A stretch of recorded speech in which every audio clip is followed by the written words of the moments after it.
प्यारे प्रतियोगी विद्यार्थियों, सादर नमस्कार। आज कृत प्रत्ययों के अंतिम सोपान के रूप में हम कत्वा और तिन प्रत्यय पढ़ रहे हैं। कल हमने तय और तवतु प्रत्यय के रूप में उसके कई तरह के नियमों के आधार पर उदाहरणों को सिद्ध किया था और हम तय और तवतु प्रत्यय के उदाहरणों को पहचान सकते हैं।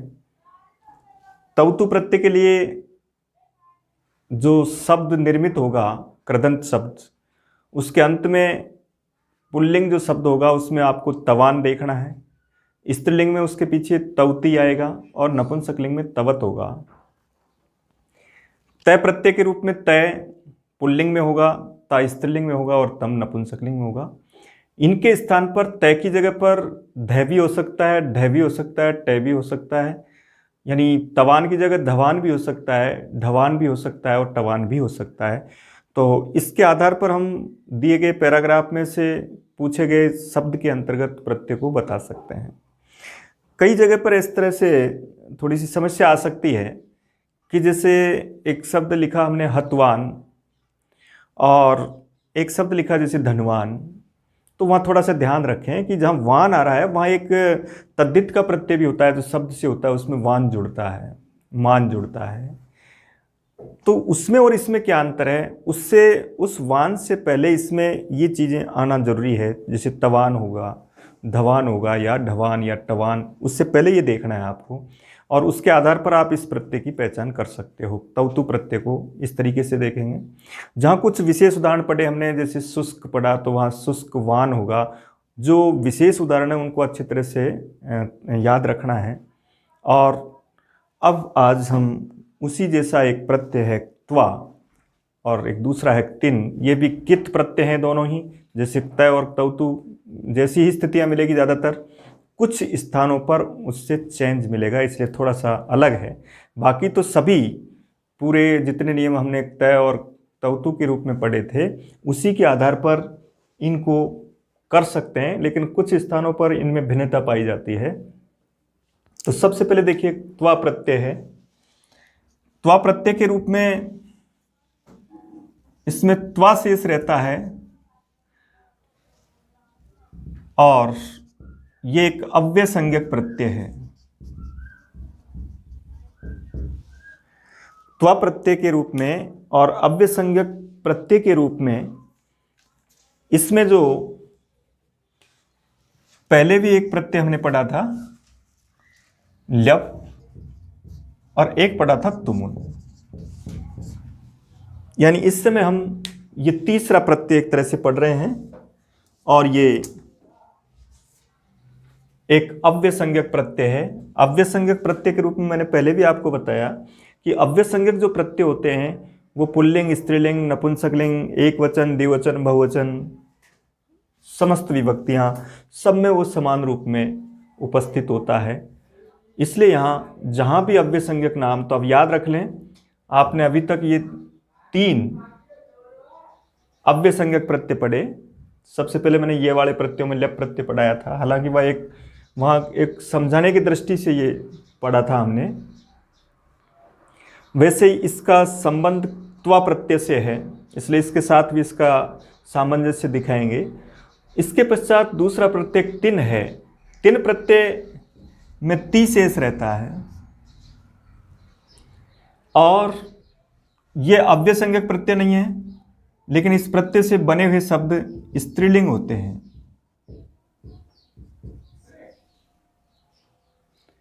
एक सूत्र स्त्रियाम तिन, यानी स्त्रीलिंग में तिन प्रत्यय का प्रयोग होता है। कुछ अपवादवश जैसे ज्ञाति शब्द पुल्लिंग के रूप में आता है। तो नंबर 3 पर तीसरा जो स्टेप है, यानी इसको याद रखें, इससे बनने वाले शब्द स्त्रीलिंग, इसके पश्चात ती, इसके पश्चात त्वा। ये अव्यय संज्ञक प्रत्यय ये सभी लिंगों में एक जैसा होगा, ये केवल स्त्रीलिंग में प्रयुक्त होता है। अब है इसके बाद इसको जोड़ने का तरीका क्या है, यानी इनमें धातुओं को गुण नहीं होता। उसका कारण है कित, क्योंकि ये प्रत्यय कित प्रत्यय हैं, इसलिए इनमें धातुओं को गुण नहीं होता है और उसकी स्थिति में संप्रसारण होता है। यह हमने उसमें भी पढ़ा था, तय और तौतु के रूप में भी यही नियम पढ़े थे कि वहां भी लिखा था हमने गुण नहीं होता है, कारण वो कित प्रत्यय हैं। ये भी कै कित संज्ञा, इसलिए ये भी कित प्रत्यय हैं। कै हट रहा है इनमें से, इसलिए कित प्रत्यय हुए। और यहाँ फिर संप्रसारण होगा। बहुत कम जो धातुएं आपने तय और तौतु में पढ़ी थी, उसके आधार पर ही उन्हीं धातुओं में यहाँ संप्रसारण का प्रयोग करेंगे हम। संप्रसारण से तात्पर्य पहले पढ़ लिया हमने, ये यण का विपरीत होता है, यानी ई उ री, ये तीन, ली भी, ये तीन य व र, ली के बहुत कम उदाहरण होते हैं, तो य व र को याद रखें। इनके स्थान पर ई उ री करना होता है। इसके बाद त्वा प्रत्यय कर के अर्थ में होता है, यानी ये एक क्रियार्थक क्रिया वाला प्रत्यय है, जिसमें समान कर्तृकयो पूर्व काले, पाणिनि ने एक सूत्र बनाया कि समान कर्तृ जिसका समान कर्ता हो, तो पूर्व काल वाली जो क्रिया है उसमें कत्वा प्रत्यय जोड़ा जाएगा। जैसे अहम पठित्वा गच्छामि, मैं पढ़कर जाऊंगा, तो पठित्वा और गच्छामि दोनों का समान कर्ता है अहम, और पूर्वकालिक क्रिया है पठ, इसलिए उसमें हम कत्वा प्रत्यय जोड़ते हैं। तो इस तरीके से कर के अर्थ में इसका प्रयोग किया जाता है, यहाँ स्त्रीलिंग शब्द के रूप में उसका प्रयोग करते हैं। इसके बाद जब हमने इन दोनों प्रत्ययों को जोड़ा, तो उसके पश्चात यहाँ जितने भी शब्द बनेंगे, ये कत्वा प्रत्यय इसके स्थान पर ल्यप आदेश होता है अगर उससे पहले उपसर्ग का प्रयोग हो अथवा कोई समस्त पद हो, तो वहां पर हम कत्वा का प्रयोग नहीं करते हैं। कत्वा के स्थान पर ल्यप आदेश किया जाता है। इसलिए ल्यप एक आदेश है, प्रत्यय का नाम कत्वा है, और इसी से जुड़ा हुआ शब्द जो प्रत्यादेश है वो ल्यप है। कभी कभी इस तरह का भी प्रयोग पूछ लिया जाता है कि बताओ पठित्वा शब्द का समानार्थक शब्द इस पैराग्राफ में कौन सा आया है। तो वहाँ अगर कोई उपसर्ग सहित ल्यप प्रत्यांत शब्द है, समपठ्य शब्द जैसे आ रहा है, तो उसको हम उसका उत्तर भरेंगे। यानी कत्वा और ल्यप प्रत्यय दोनों समानार्थक प्रत्यय हैं। अंतर इतना है कि जब धातु से पूर्व उपसर्ग आ जाता है तो कत्वा नहीं करते, उसको ल्यप करते हैं। अगर कोई समस्त पद आ जाता है तब भी हम ल्यप करते हैं। केवल न के साथ कत्वा किया जा सकता है, समासे अन पूर्वे कत्वा ल्यपि, उसके आधार पर। तो यहाँ उपसर्ग के साथ याद रखें कत्वा कभी नहीं भरें, उसके साथ हमको भरना है ल्यप। समास हो तब भी हमको क्या भरना है, ल्यप। जैसे मान लो एक उदाहरण है साक्षात कृत्य, इसका मतलब यह समास हो रहा है। यह एक समास है, गति समास, तत्पुरुष समास में, तो उसके आधार पर लास्ट में देख रहे हैं ये ल्यप प्रत्यांत शब्द है। इस तरीके से समस्त पद के साथ हम इसका प्रयोग करते हैं। वहाँ केवल आपको यही देखना है, तीन प्रत्यय के रूप में ती स्त्रीलिंग शब्द है, संप्रसारण किया जा सकता है, गुण नहीं होगा। और एक अंत में इनके साथ जब भी दोनों प्रत्ययों को जो जोड़ेंगे, तो वहाँ ती के साथ जब उसका गुण प्रयोग नहीं करेंगे, तो जैसे एक उदाहरण आया, जैसे नीति, यानी यहाँ पर इस नी धातु को हमने गुण नहीं किया है। इसके पश्चात जो ती जुड़ा हुआ है, इसका मतलब यहाँ स्त्रीलिंग तीन प्रत्यय है। इसके अलावा वो सारे नियम यहाँ लागू होंगे जो हमने तय और तौतु में पढ़े थे, यानी उसकी जगह पर ध भी हो सकता है, ढ भी हो सकता है और ट भी हो सकता है। इनका प्रयोग भी हम उसके साथ कर सकते हैं। जैसे कहने का तात्पर्य यह है कि जहाँ भी तय प्रत्यय आपने जोड़ा और उस तय प्रत्यय के साथ उसकी जगह अगर आप तय की जगह ती जोड़ेंगे, तो इसका मतलब वहाँ तीन प्रत्यय उपस्थित हो जाएगा, तीन प्रत्यांत शब्द दिखाई देगा। और उसकी जगह त्वा जोड़ देंगे तो वहाँ पर त्वा प्रत्यांत शब्द दिखाई देगा। वैसे भी अगर रीट परीक्षा के दृष्टिकोण से देखें तो केवल इतना ही पर्याप्त होता है इसमें। इसके आधार पर ही हमको उत्तर भरना है, क्योंकि इस प्रत्यय में और कुछ चेंज होगा ही नहीं। त्वा दिखाई देगा या ध्वा दिखाई देगा या ट्वा दिखाई देगा या ढ्वा दिखाई देगा। इसके आधार पर कोई शब्द दिखाई देता है, हमको वहाँ त्वा प्रत्यय भरना है। और इसी तरीके से यहाँ भी ती के स्थान पर धी, ढी भी हो सकता है, टी भी हो सकता है। उसके आधार पर हमको क्या भरना है, तिन प्रत्यय भरना है। इस तरीके से समस्त उदाहरणों में, जैसे एक लिखा जैसे उपलब्धि, अब देखिए उपलब्धि में देखें हम अंत में क्या आ रहा है, धी आ रहा है। उससे पहले देखा कि एक उपसर्ग है। एक बार थोड़ा सा पूरा देख लें, लब धातु है। अब जैसे हमने पहले पढ़ा था लब्ध, तो लब्ध का मतलब कत प्रत्यय था, और इन चारों प्रत्ययों के साथ तय, तौतु, त्वा, तिन चारों को एक साथ पढ़ सकते हैं। उसके आधार पर उनका उत्तर ले सकते हैं। बहुत सारी धातुएं तो ऐसी है जिसमें एक प्रत्यय के साथ चारों हम कर सकते हैं। कुछ ही उदाहरण ऐसे आएंगे त्वा के अंतर्गत जिनमें हम थोड़ा सा वहाँ से कत और तौतु की जगह पर जो चेंज देखने को मिलेगा वो कुछ ही धातुओं में आएगा। जो इट सहित धातुएं होती है उनमें कुछ चेंज आता है। उनको त्वा प्रत्यय में कई स्थानों पर कित माना जाता है, कई जगह पर कित नहीं माना जाता। इसलिए जहाँ कित नहीं माना जाता है वहाँ गुण हो जाता है, और जहाँ कित माना जाता है वहाँ गुण नहीं होता है। अंत में इसके रूप में जब भी कत्वा और तिन के जो उदाहरण आएंगे उनमें विशेष बात ये याद रखें कि वो शब्द कौन से लिंग का है और ये किस तरह के कौन सी संज्ञा के रूप में इसका प्रयोग किया गया है। जैसे मान लो ये उदाहरण है एक सृष्ट्वा। अब इतना जरूर याद रख लें कि इनमें जब गुण नहीं होता है तो ऐसी स्थिति में इस तरह की स्थिति देखें हम कि यहाँ री का प्रयोग हुआ है। एक है जैसे कृत्वा,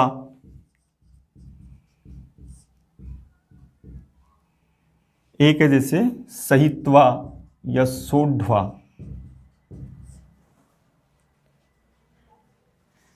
ध के रूप में, ध्वा के रूप में जैसे लब्ध्वा। तो यहां इसको पहचानने का स्पष्ट तरीका है कि इसके आधार पर हम समस्त उदाहरणों को पहचान सकते हैं उसके रूप में, ती के रूप में, और सब शब्द विसर्गांत होंगे स्त्रीलिंग के रूप में। स्त्रीलिंग होते हुए भी सभी यहाँ विसर्गांत के रूप में। जैसे कल हमने पढ़ा था कि गम धातु से गतय बनता है। अब वहीं उन्हीं उदाहरणों से देखें हम तो उन्हीं उदाहरणों से गतय जब बन रहा है इसका मतलब कत्वा में वो गत्वा बनेगा और तिन में वो क्या बनेगा, गति बनेगा। इसी तरह जैसे कल एक उदाहरण पढ़ा था हमने दृष्टय, तो दृष्टय के रूप में अब यहां दृष्टि तिन प्रत्यय में हो जाएगा और दृष्टवा ये त्वा प्रत्यय के रूप में इस तरह का शब्द बनेगा। अब इसके पश्चात हम एक एक धातु को क्रम से उन्हीं जैसे तय और तौतु के रूप में हमने जो कल उदाहरण पढ़े थे उसी तरह के उदाहरण से इसको त्वा और तिन के उदाहरणों को पढ़ेंगे। इसमें त्वा और ल्यप के रूप में ये जरूर याद रखना है कि जहाँ भी इस तरह का कोई प्रयोग आए, यानी जो उपसर्ग से युक्त जो पद हो उनमें कभी भी हम त्वा प्रत्यय नहीं जोड़ें। जैसे मान लो इस तरह के भी प्रश्न आ जाते हैं कभी कभी कि जैसे लिखा कि वी, इक्स और कत्वा, और फिर वो पूछता है बताओ क्या रूप बनेगा। तो याद रख लें कि जब भी ये उपसर्ग की स्थिति आए तब उसमें कत्वा का मतलब ल्यप है, लेकिन नाम वो कत्वा देगा क्योंकि प्रत्यय का नाम त्वा है। ल्यप तो उसकी जगह एक आदेश होता है, लेकिन रूढ़ होकर के ल्यप को भी प्रत्यय के रूप में कहा जाने लगा, तो ऐसा भी पूछ लिया जाता है ल्यप प्रत्यय भी। लेकिन अगर वी, इक्स, त्वा इस तरह भी आए तो भी हमको इसका उत्तर यही भरना है, वीक्ष ही भरना है, यानी ल्यप के रूप में ही उसको उत्तर भरेंगे। अब देखिए इसमें कुछ हम उदाहरण देख रहे हैं इसके प्रत्येक धातु के रूप में, क्रम से जितनी धातुएं हमने पढ़ी है उनके उदाहरण देखिए। अब देखिए इसके बाद इन प्रत्ययों के उदाहरण पढ़ते हैं अपन। जैसे तय और तौतु प्रत्यय हमने जिन धातुओं से शब्द बनाए थे उन्हीं धातुओं से त्वा और तिन के रूप में कोई चेंज नहीं है। जिस तरीके से उसमें परिवर्तन किया था वही परिवर्तन यहाँ करना है। कुछ जो त्वा प्रत्यांत जो शब्द होंगे उनमें इट की जहाँ स्थिति आती है, यानी बीच में जहाँ ई लगता है दोनों धातु और प्रत्यय के बीच में, वहाँ कुछ उससे चेंज है। तो सबसे पहले जो समानांतर है उनको देखते हैं हम। जिसे सबसे पहले आपने इकारांत धातु में देखी, जैसे ची धातु है, इसी तरह से जैसे नी धातु है, इसी तरह क्री धातु है, इसी तरह सी धातु है और जी धातु है। इसके पश्चात उकारांत धातु हैं, जैसे श्रु, जैसे भू धातु, जैसे हु धातु। इसी तरह ऋकारांत धातु हैं, जैसे क्री, इसी तरह से ध्री, ह्री। ये सभी इस तरह की क्रियाएं हैं जिनमें गुण की स्थितियां यानी ई, उ और री अंत में, इस तरह की समस्त धातुएं हमने तय और तौतु में भी पढ़ी थी। तो अब यहाँ उसमें और इसमें कोई अंतर नहीं है। चितय जहाँ बना था तय प्रत्यय के रूप में, तो यह कत्वा प्रत्यय के रूप में इसको चित्वा करेंगे। वहां तिन प्रत्यय के रूप में त्वा की जगह ती कर दिया जाएगा, तो परिचिति जैसे शब्द होता है उसके रूप में इसका प्रयोग कर सकते हैं। इसी तरह जैसे नी धातु है, नीत्वा होगा, ई को गुण नहीं करेंगे, त्वा प्रत्यय में गुण नहीं होगा। और उसके पश्चात तय प्रत्यय में नीते लिखा था, तो यह नीत्वा हो जाएगा। यानी चारों एक साथ पढ़ेंगे हम। नीत है तय प्रत्यय के रूप में, तौतु प्रत्यय के रूप में नीतवान, और कत्वा प्रत्यय के रूप में नीत्वा, और तिन प्रत्यय के रूप में नीति। इस शब्द के रूप में वो शब्द पूरे के पूरे स्त्रीलिंग होंगे। और वहाँ इसी तरह से क्री धातु से देखिए कृत्वा होगा। यहाँ ई के स्थान पर गुण नहीं करेंगे, वहाँ लिखा था क्रीत है, यहाँ होगा कृत्वा। तीन प्रत्यांत शब्द बनेगा तो क्रीति शब्द बनेगा। इसी तरह सी धातु से सईत्वा, यहां ये चिन्हित कर लें, सी धातु पहले भी पढ़ी थी हमने, और उसके आधार पर सी धातु के रूप में उसको गुण किया गया था सब जगह। तय प्रत्यय में भी गुण किया था, सईत लिखा था, सईत्वान, सईत्वा, यानी सभी प्रत्ययों के साथ इसमें गुण किया जाएगा। इसलिए कत्वा प्रत्यय के रूप में जो अलग नियम है कि जहाँ पर इट होता है उसको भी गुण निषेध होता है। एक सूत्र है न कत्वा सेठ, अर्थात कत्वा प्रत्ययों में जब इट आता है तो वो सेठ यानी इट आता है तो वो गुण निषेध अर्थात गुण होगा उसमें, उनको कित नहीं किया जाता। इसी तरह जी धातु से जित्वा बनेगा,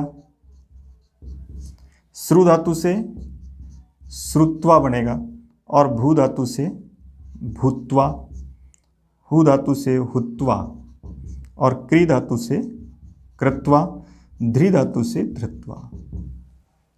इनमें सभी में जो तय प्रत्यांत शब्द बने थे उन तय प्रत्यांत शब्दों की तरह तय को हटाकर उसकी जगह त्वा लिखना है। कुछ ऐसे क्रियापद हो सकते हैं, कुछ ऐसी धातु हो सकती है जिनमें तीन प्रत्यय नहीं जोड़ा जाता है, और जहाँ जोड़ा जाता है वहाँ उनमें ती जुड़ेगा। जैसे ये सब पूरे शब्द, जैसे ध्री धातु है तो वहाँ धृति बन जाएगा। धृति एक शब्द है, धृति क्षमा दमोस्तेयम, धृति अर्थात धैर्य के रूप में। और इसी तरह से क्री धातु से कृत्वा, वहाँ बनेगा कृति, रचना के लिए प्रयोग होता है। हुति आएगा, भूति आएगा, श्रुति आएगा। इस तरीके से तीन प्रत्यांत के रूप में त्वा की जगह पर हम ती लिखते हैं। जैसे आपने ची धातु है, इसका अर्थ परिचिति एक शब्द बनता है।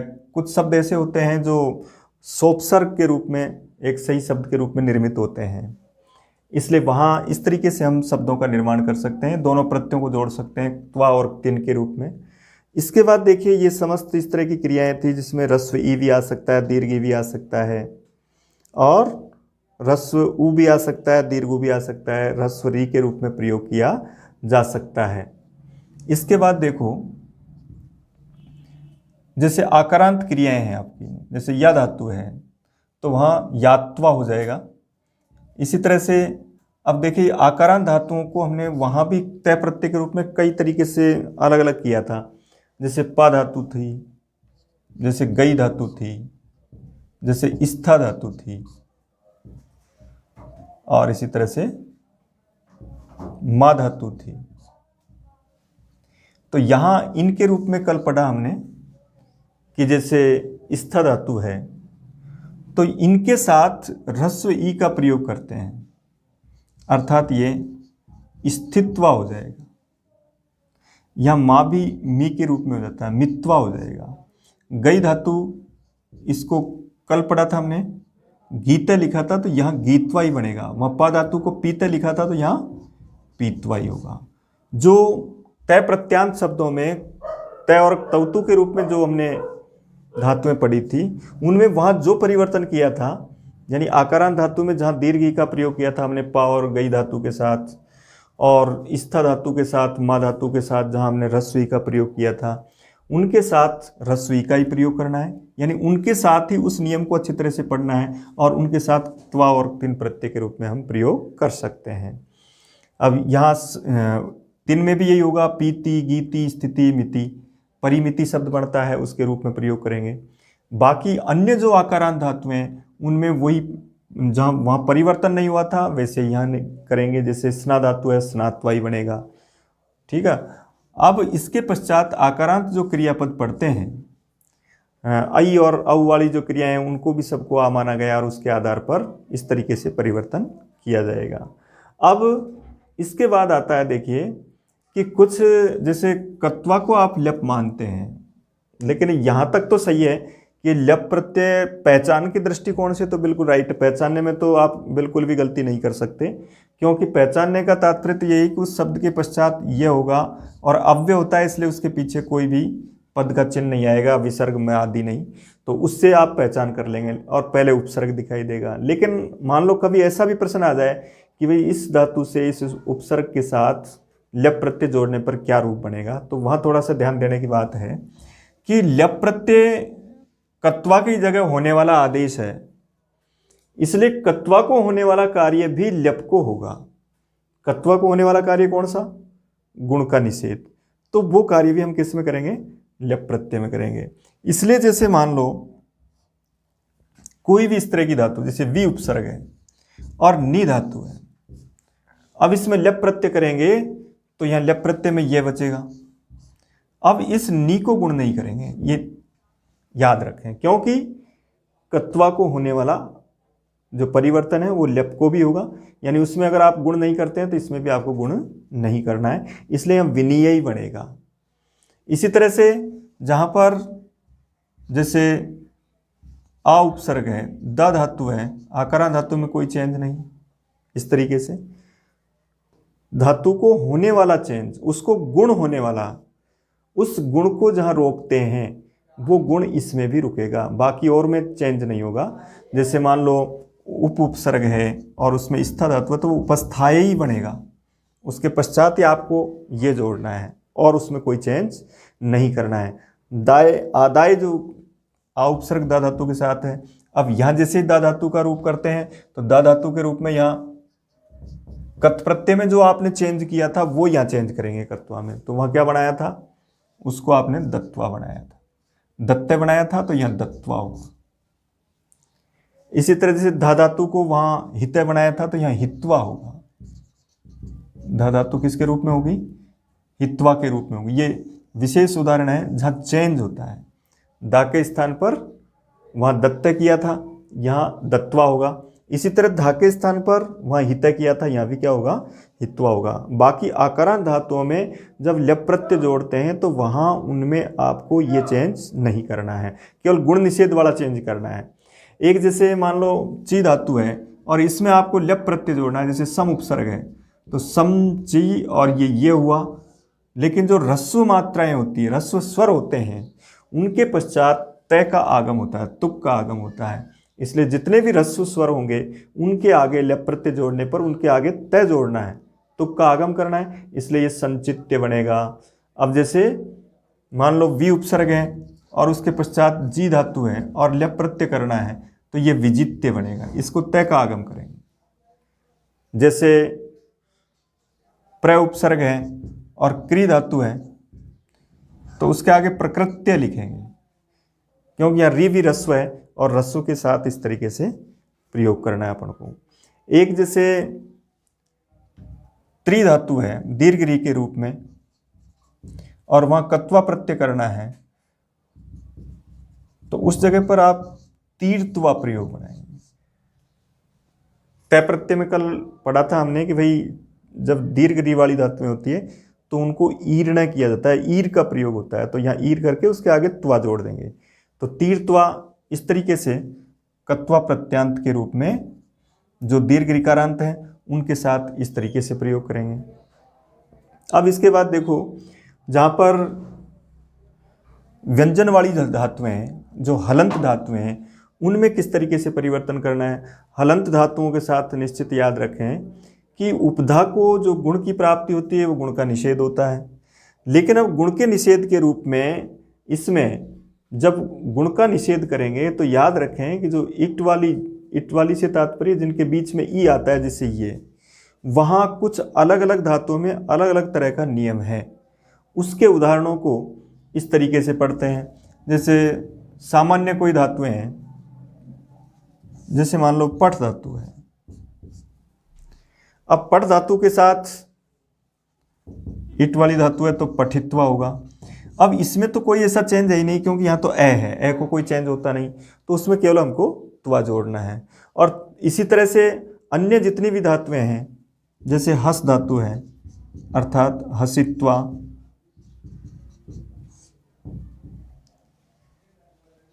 जहाँ ई आएगा उनमें ए वाली धातुओं में कोई चेंज नहीं होगा। जो उपधा में ई और री आते हैं उनमें चेंज होता है, उनमें कुछ स्थानों पर उसको गुण हो जाता है, कहीं पर गुण नहीं होता है। जब उसको कित मान लिया जाता है तो उसके रूप में गुण का निषेध करते हैं। अब देखिए जहाँ चेंज की बात कर रहे थे कि ये तय और तवतु प्रत्यय से कहाँ कहाँ पर चेंज होता है, तो उस स्थिति में देखो, एक तो ये नियम है इसका कि जो इट सहित जो क्रियाएं होती है, धातुएं होती है, वहाँ वो कित नहीं होता। यहाँ ज़्यादातर मैं इस शब्द का बहुत कई बार उच्चारण कर चुका हूँ। कित से तात्पर्य समझ जाओ कि जहाँ कित नाम आ रहा है इसका मतलब वहाँ गुण नहीं होगा, और मैंने कहा कित नहीं होगा तो वहाँ गुण हो जाएगा। इसलिए जो इट सहित धातुएं होती है उनमें वो कित नहीं होता है, और जब कित नहीं होता है इसका मतलब वहाँ गुण हो जाता है। जैसे एक उदाहरण पहले भी पढ़ा हमने सहित्वा वाला। इसके अलावा कुछ और उदाहरण इस तरह के, जैसे व्रत धातु है, जैसे व्रत धातु है, जैसे नृत धातु है। तो देख रहे हैं इसमें उपधा में री आ रहा है, तो उपधा में री आने पर भी धातु को गुण का निषेध होता था। अब जैसे व्रत में कत प्रत्यय जोड़ते थे, व्रत्यय बनता था, ठीक है। अब इसी तरह से वृद्धय बनता था, तो वहाँ री को हमने कत प्रत्यय में गुण नहीं किया था, लेकिन कत्वा प्रत्यय में इनको गुण होता है। ये चेंज है इस जगह पर कि कत और कत्वा को अलग अलग रूप में कहाँ पढ़ना है। अब तक के जो उदाहरण पढ़े थे वो तो प्राय समान थे, तय और तवतु के साथ भी पढ़ सकते थे हम चारों को, लेकिन यहाँ जरूर ध्यान देना है। तो जैसे व्रत धातु है तो इसको वर्तित्वा होगा, ये केवल कत्वा के लिए है, तिन के लिए नहीं है, इसलिए ये वर्तित्वा होगा, ये वर्धित्वा होगा, और ये नर्तित्वा होगा। क्योंकि इट है और इट में री उपधा में है, तब उसके स्थान पर आपको कित नहीं करना है, इसका मतलब हम गुण करना है। तो इस तरीके से इनमें गुण किया जाएगा, यानी यहाँ री नहीं आएगा, इसमें अर आएगा। इसमें भी अराएगा और नर्तित्वा में भी अराएगा। इसके अलावा वहाँ नहीं आएगा, तिन प्रत्यय में सीधा ती जोड़ देंगे, वृत्ति और इस तरीके से वृद्धि आदि। इसके बाद जैसे अब एक अलग यह चेंज हुआ थोड़ा सा, लिख धातु है, एक जैसे द्युत धातु है, तो इसमें देख रहे हैं लिख धातु से लिखित्वा और लिखित्वा, इसी तरह द्योतित्वा और द्युतित्वा। यानी यहां हमने दोनों राइट माना, उपधा को गुण भी होगा और नहीं भी होगा, क्योंकि जो मुख्य सूत्र था उसका नैकत्वा से, उसका पाणिनि ने कुछ और सूत्र बनाए। उन्होंने जैसे जैसे उनको पढ़ा, वेदों में जो शब्द आए और उनके आधार पर अपना व्याकरण लिखा, तो उनको वहाँ दोनों चीज़ें मिली, लेखित्वा और लिखित्वा। तो उसके लिए एक सूत्र अलग बनाया उन्होंने। एक सूत्र था रलो व्युपधाद हलादेशंस, यानी जो रलंत धातुएं होती है, उपधा में ई और उ होते हैं, उनमें विकल्प से कित होता है, एक बार गुण होगा और एक बार गुण नहीं होगा। तो इस तरह की बहुत सारी धातुएं ऐसी हो सकती है जिसमें ई आएगा तो वहाँ गुण किया भी जाता है और गुण नहीं भी किया जाता है, दोनों राइट माने जाते हैं इस तरह के क्रियापद में। एक जैसे एक सूत्र इस तरह का बनाया जिसमें गुण का उनको कित किया जाता है, निश्चित रूप से गुण का निषेध होता है। जैसे रुद धातु है तो रुदित्वा हो, उसके रूप में इसका रुद विद इस तरह का सूत्र है, तो उसके आधार पर उसके गुण का निषेध करेंगे। जब वो कित हो जाएगा तो वहाँ गुण का निषेध हो जाएगा, उस जगह पर आपको गुण नहीं करना है। तो यहाँ कत्वा के साथ ईट में भी 3 तरह के नियम हैं। एक वो धातुएं जिनमें निश्चित रूप से गुण होता है, सईत्वा जो पहले पढ़ी थी वो भी इसी के अंतर्गत शामिल है। एक इस तरह की धातुएं, बहुत सारी धातुएं जो रलंत होती है और उपधा में जिनके ई और उ आते हैं, उनमें दोनों रूप बनते हैं। एक कुछ गिनी चुनी धातुएं थी, रुद विद मुद आदि, उनमें गुण का निषेध होता है, उनको कित मान लिया जाता है और इस तरीके से उनका प्रयोग करते हैं। इन जगह पर इसको परिवर्तन करना है कत्तो और कत्वा के रूप में। बाकी सब जगह तय और तवतु का जो नियम था वो लागू रहेगा। एक जो हमने तय में इस तरह का नियम पढ़ा था कि भाई जो डबल न के रूप में जो शब्द होता है वो तय प्रत्यय होता है, तो वो जो चेंज था वो चेंज त्वा और तिन, इन दोनों में आपको उस जगह पर ऐसा चिन्ह इस तरह से परिवर्तन, इस रूप में परिवर्तन नहीं करना है। यानी जब भी आप त्वा और तिन को पढ़ें तो सबसे पहले ये पढ़ लें कि त्वा और तिन भी तय और तवतु की तरह ही होते हैं, उसमें जो चेंज हुआ है वही उनमें होगा। लेकिन आगे ये भी अपने जिज्ञासा बढ़ाएं और एक कल्पना करें कि क्या और कुछ परिवर्तन होते हैं या नहीं होते हैं। तो उसमें याद रखो कि कत्वा प्रत्यय में एक ईट वाली जो क्रियाएं होती है उनमें गुण की स्थितियां अलग होती है जो कत प्रत्यय में नहीं होती। एक दूसरा जिसमें हम डबल न करते थे तय प्रत्यय के रूप में, दय वाली धातुओं को, जो अनिट धातुएं थी दय वाली, उनके साथ उनमें हमको वो डबल न का प्रयोग इन दोनों प्रत्ययों में नहीं करना है, वो केवल तय और तवतु में करना है। इसलिए यहाँ जैसे ये लिखा आपने, जैसे पद धातु है,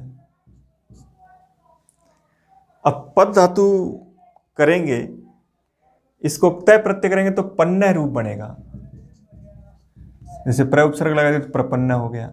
लेकिन जब इसको कत्वा करेंगे तो ये पत्वा बनेगा इस तरीके से, और जब इसको तिन करेंगे तो ये पत्ती बनेगा। जैसे एक शब्द आता है ना प्रतिपत्ति, उपपत्ति, इसका मतलब अब पत्ती अलग से स्वतंत्र शब्द नहीं, उसके पहले उपसर्ग आने पर वो सार्थकता के रूप में आते हैं, तो उपपत्ति बना, प्रतिपत्ति बना। इसका मतलब यहाँ कौन सा प्रत्यय है, ये तिन प्रत्यय। तिन प्रत्यय की पहचान अंत में ती आना विसर्गान उसके रूप में, और एक पहले एक धातु का बच जाना। ठीक है, जैसे एक शब्द बनाया आपने, आ उपसर्ग जोड़ा तो आपत्ति बन जाएगा। इसका मतलब आ उपसर्ग है, पद धातु है और तिन प्रत्यय है, तो इसके रूप में। इसी तरह से यहाँ डबल न के रूप में उसको त्वा करना है और यहाँ ती करना है, इनमें डबल न का नियम लागू नहीं होगा। बाकी जितने भी ध और ढ वाले जो नियम थे वो यहाँ भी लागू होंगे। जैसे लब धातु है तो उसको लब्ध्वा, और यहाँ बनेगा लब्धि। इसी तरह जैसे दृश्य धातु है तो दृष्टवा, और यहाँ बनेगा दृष्टि। ये जैसा तय प्रत्ययों में हुआ था वैसा ही यहाँ कर रहे हैं। इसी तरह से जैसे सृज धातु थी तो सृष्टवा, सृष्टि। एक इस तरह की धातु और है, एक धातु है जैसे अध, तो अध धातु को थोड़ा चिन्हित कर लें, इसकी जगह पर पूरा चेंज होता है। अध धातु को जग्द आदेश होता है और ये कत्वा प्रत्यय में जगधुआ बनेगा, तिन प्रत्यय में जगधी बनेगा और कत प्रत्यय में जगधय बनेगा, वहां भी इसको कर लें, और ये जगधवान। तो याद रखें कि जब भी जग्ध आदेश हो तब धातु आपको ये बतानी, उसको अध धातु के रूप में उत्तर देना है, और अध धातु के रूप में उसको उत्तर दे करके जगधुआ, ध्वा आ रहा है, इसका मतलब जग का मतलब यहाँ अध धातु माने। जगधय में भी आपको अध धातु कत प्रत्यय के रूप में बताना है, जगध्वान आ जाता है तो इसका मतलब कत्व प्रत्यय तो हम बता देंगे कि ध तय प्रत्यय होता है, धवान कत्वतु होता है, ये ध्वा कत्व होता है, धी तीन होता है। लेकिन इसमें धातु पूछता है तो धातु इसकी जगह आपको अध भरनी है, अध के रूप में आपको ये उत्तर भरना है। बाकी और जितनी भी धातुएं हैं उनमें तय और तवतु की तरह आपको चेंज करना है। जैसे मान लो आपने वो संप्रसारण वाली धातुएं पढ़ी तो उसमें देखा आपने कि वस धातु को उसित बनाया था, उषित है तो यहाँ उषित्वा बन जाएगा। इसी तरह वच धातु को वहां क्या कहा था आपने, उक्त है, तो यहाँ उक्तवा हो जाएगा और यहाँ उक्ति हो जाएगा। केवल उस तय को हटाकर उसकी जगह त्वा करना है और उसकी जगह उक्ति करना है। उनमें वैसे के वैसे चेंज, जैसे स्वप धातु से क्या बनाया था आपने, स्वप धातु से बनाया सुप्तय, तो यहाँ हो जाएगा सुप्तवा और वहां हो जाएगा सुप्ति। इस तरीके से उनमें यानी इनके समस्त उदाहरणों को तय और तवतु के रूप में पूरा पढ़ लें और उन्हीं उदाहरणों को इसके साथ राइट कर लें। इस उनके अलावा जो चेंज होते हैं ये कुछ, उसको अलग से तैयार कर लें। तो इस तरीके से कत्वा और तिन प्रत्यय को हम आराम से पढ़ सकते हैं। लप प्रत्यय में जब भी उसके लिए शब्द निर्माण के लिए कहा जाए तो याद रखो कि जिस धातु में भी आप लप प्रत्यय जोड़ेंगे कत्वा की जगह, तो वहाँ उसको भी गुण नहीं करना है, उसमें भी आपको इस तरीके से गुण नहीं करके ही अपना शब्द बनाना है। तो इस प्रकार मुख्य मुख्य जो आपके कृत प्रत्यय थे जो परीक्षा में पूछे जाते हैं, चाहे रीट हो चाहे सेकंड ग्रेड फर्स्ट, उसमें सारे सिलेबस में भी यही प्रत्यय दिए हुए हैं। इसके अलावा कुछ 3-4 बातें और थोड़ी याद रखें हम, कि जैसे एक इस तरह का भी एक प्रत्यय कभी कभी पूछ लिया जाता है ऋणी नाम का, तो इसमें कुछ नहीं है, इससे बना हुआ शब्द उसके पश्चात इन होगा, लेकिन वो पुल्लिंग एक वचन में ई के रूप में रहेगा। इसके बारे में ये याद रख लें।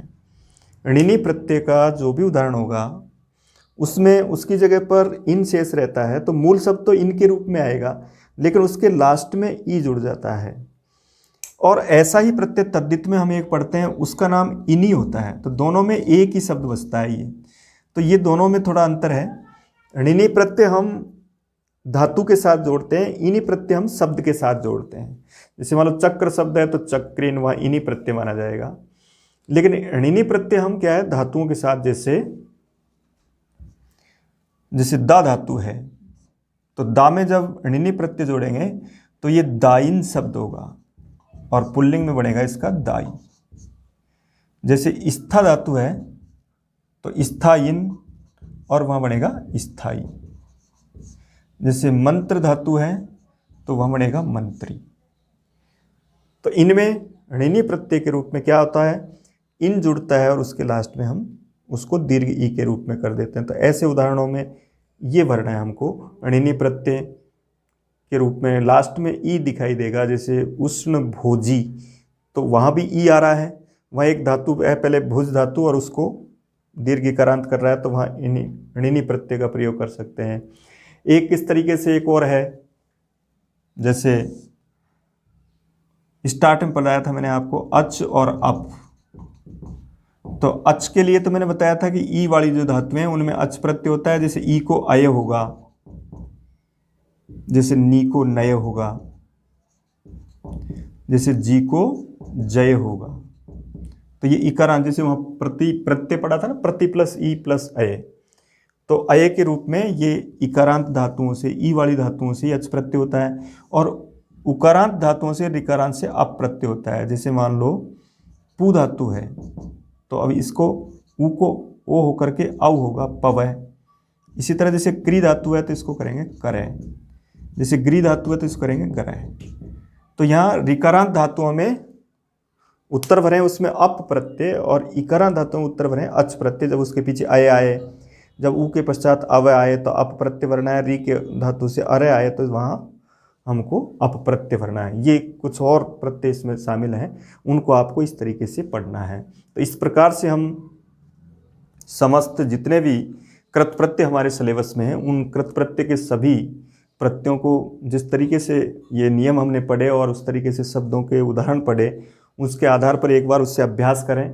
और इसके अभ्यास के लिए ज़्यादातर आप प्रौढ़ रचनानुवाद कौमुदी की जो पुस्तक है उससे भी इसका आप अभ्यास कर सकते हैं। उसमें बहुत सारी क्रियाएं धातुएं दे रखी है, उनके साथ हम प्रत्यय का वो कर रहे हैं।